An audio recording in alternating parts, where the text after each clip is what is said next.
नमस्कार. मी सुमेधा देशपांडे, LICची chief advisor. Pension plans, retirement planning आणि विमा पॉलिसीची गरज अशा बऱ्याच गोष्टींच्या वेळेला काही लोक काय म्हणतात माहिती तुम्हाला की कोणी बघितलंय हो म्हातारपण, आम्ही काय आज आहोत उद्या नाही. काही जण असंही म्हणतात की माणसं जोडणं महत्वाचं आहे, पैसा काय, पैसा राहतो जातो.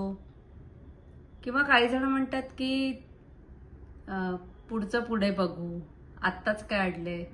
असे बरेच लोकांचे हे असतात की म्हणजे पॉलिसी न घेण्यामागची फक्त ही कारणं आहेत की खरोखरच तुम्ही तुमच्या भविष्याबद्दल फारसे चिंतित नाही आहात.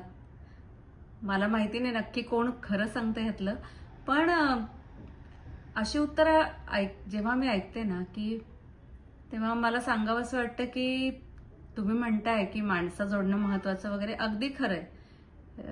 रिलेशन्स आणि हे सगळं मित्र परिवार वगैरे सगळं ठीक आहे, पण मला एक सांगा की तुम्ही जर यातल्या 10 लोकांना मेसेज केला की मला 1,00,000 रुपयाची गरज आहे आत्ता ताबडतोब, तर ह्यातले किती लोक तुम्हाला पाठवतील? किंवा तुमचे 100 रिलेटिव्ह आहेत, 100 मित्र आहेत, सगळ्यांना मेसेज करा आणि किती लोक तुम्हाला देतात बघा. बरं, मी म्हणते देतीलही एखाद वेळेस, पण अर्थातच ते परतफेडीच्या अपेक्षेने देतील. आणि तुमच्या रिटायरमेंट नंतर जेव्हा तुम्हाला खरोखर दर महिन्याला 1,00,000ची गरज लागणार आहे, तर तेव्हा दर महिन्याला कोणी देईल का हो आणून? नाही की नाही? मग त्याची प्रोव्हिजन आपल्याला आज करायला हवी की नाही? तरुणपणी तर कराच तुम्ही, पण जे आता रिटायरमेंटला आलेले आहेत, येत्या 1-2 वर्षात 5 वर्षात ज्यांची रिटायरमेंट आहे, त्यांनी आता तरी प्लॅनिंग जरी सुरुवात केली तरी सुद्धा पुरेसं आहे मी म्हणेन. आणि आज आहोत उद्या नाहीत वगैरे या वाक्याला तर काहीच अर्थ नाही. कारण मी तर म्हणेन उद्या तुम्ही नसलात एक वेळ तर ठीक आहे, पण तुम्ही असलात तर काय? बरोबर की नाही?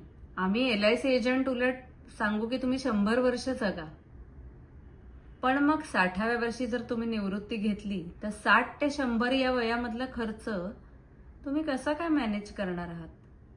आता तर बऱ्याचशा लोकांना पेन्शनही नाहीये आणि 60व्या वर्षी तुम्हाला जे काही अमाऊंट मिळेल तुमच्या ऑफिसमधून, कंपनीतून, ती त्यावेळेला तुम्ही गुंतवाल तेव्हा तो रेट खूपच कमी असणार आहे. जसे जसे आपण प्रगत देशात मोडले जात आहोत तसे तसे रेट सगळीकडे कमी होत आहेत सेव्हिंगचे. तुम्ही बघतात गेल्या काही वर्षांचा आलेख जर तुम्ही खरोखर तपासून बघितला तर म्हणजे मला आठवतं तेव्हापासून साधारण 14% बँकांचे आणि 12% LICचे रेट होते. आता ते खूपच कमी झालेले आहेत. तर निदान आता तरी विचार करा. पुढे अगदी 4 आणि 4.5% जेव्हा इंटरेस्ट येतील तेव्हा विचार करण्यात काहीच अर्थ नाहीये. तर मुळात माणसं जोडणं हा एक वेगळा प्रकार आहे आणि त्या माणसांकडनं पैशांची अपेक्षा ठेवणं हा खूपच वेगळा प्रकार आहे.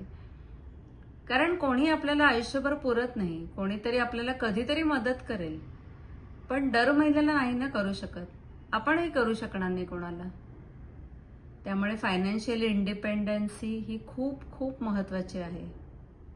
आत्ताच विचार करा, तुमचं वय जे काही असेल त्या वयात इथून पुढे तरी सुरुवात करा.